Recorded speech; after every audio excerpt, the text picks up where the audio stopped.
In this video, we want to show you our new standard example, which is called Demonstrate Evaluate Expression.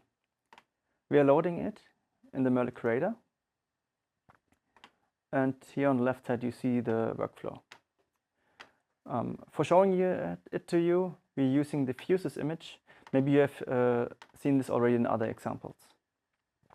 Okay, here in the workflow, in the beginning, you have to acquire image from tool, where we load the image. Then down here, we have the check presence with gray features tool and the recognize color tool. So these are mainly used just to extract some values, what we later use for the evaluate expression tools. Here on the upper right side, we have one evaluate expression tool that is reading out the current file name. So you can do this with this expression.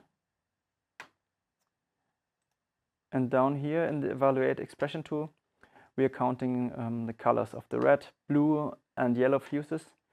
And you see there's different possibilities how you can do this. On the left side, in this evaluate expression tool, we calculate the ratio of occupied fuses. And here we calculate the parity of the color counts.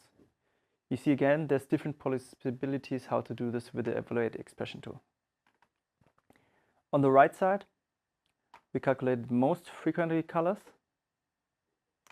And at the bottom here we have one evaluate expression tool that's calculating some arithmetic functions and doing some mathematical calculations.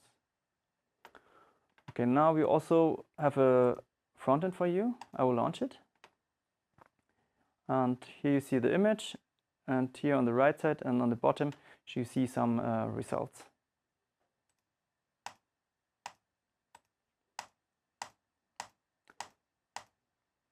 Then here we have one category for the arithmetic expressions. This is the one where we calculated some mathematical functions, like here the sine function, but you can also choose others like the cosine or tangent. Yeah. You see this shows what you can do with the evaluate expression tool. It's really strong.